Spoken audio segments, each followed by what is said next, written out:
जय श्री श्याम सभी श्याम प्रेमियों को। कैसे हैं आप सभी? आशा करती हूँ बाके बिहारी जी की कृपा से आप सभी कुशल होंगे। आज मैं आपको सुना रही हूँ मार्गशीर्ष मास की महिमा।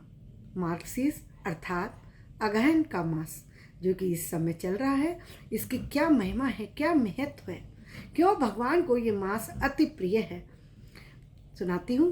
सनातन धर्म में मार्गशीर्ष का महीना, उसी को अगहन का महीना भी कहा जाता है। ये हिंदू पंचांग का 9वां महीना कहा जाता है। इस माह को बहुत महत्वपूर्ण माना गया है क्योंकि ये कृष्ण भक्तों के लिए विशेष है। कहते हैं इस महीने में जप तप और ध्यान से हर बिगड़े काम बन जाते हैं।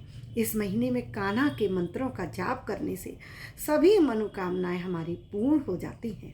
इस बार मार्गशीर्ष का महीना 28 नवंबर से शुरू हो चुका है, जो कि 26 दिसंबर तक चलेगा। मार्गशीर्ष महीने का महत्व हिंदू शास्त्रों में सर्वाधिक पवित्र महीने के रूप में बताया जाता है। गीता में कहते हैं कि महीनों में मार्गशीर्ष हूँ मैं। भगवान श्री कृष्ण कहते हैं गीता में कि महीनों में मार्गशीर्ष हूँ मैं। खुद भगवान कृष्ण कह रहे हैं। इसी महीने से सतयुग का आरंभ भी माना जाता है। कश्यप ऋषि ने भी इसी महीने में कश्मीर की रचना की थी। यह महीना जप तप और ध्यान के लिए सर्वोत्तम माना जाता है। इस महीने पवित्र नदियों में स्नान करना विशेष फलदायी होता है। क्यों खास है इतना मार्गशीर्ष? सतयुग में देवों ने मार्गशीर्ष की प्रथम तिथि को ही वर्ष का आरंभ किया था।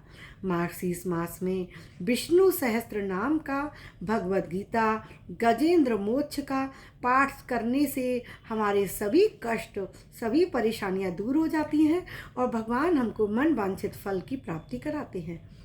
इस पवित्र नदियों का जल भर के शंख में और भगवान कृष्ण का अभिषेक करें, अपने पूजा घर में रखें। भगवान के ऊपर घुमाकर भगवान को जब हम जल चढ़ाते हैं तो कृष्ण भगवान अति प्रिय होते हैं। शंख के स्नान से दूध भरकर, गंगा जल भरकर, पवित्र नदियों का किसी का भी गंगा जल हो, यमुना जल हो, उससे भगवान को जब मार्गशीर्ष महीने में अभिषेक कराते हैं तो कृष्ण भगवान की हमें बहुत कृपा प्राप्त होती है। और फिर उस जल को आप अपने घर में सभी जगह पर छिड़काव कीजिए, जिससे आपके घर की सारी निगेटिविटी दूर हो जाएगी और आपके घर में बस लक्ष्मी माँ का आगमन होगा। कहते हैं इस महीने में जो पूजा करते हैं भगवान कृष्ण की और माता लक्ष्मी की, तो उनके घर में धन धान्य की कोई कमी नहीं रहती। इस महीने चंद्रमा की पूजा भी जरूर करनी चाहिए। इस मास का एक महत्व इसलिए भी है कि इस महीने में उत्पन्ना एकादशी आती है। एकादशी उत्पन्न हुई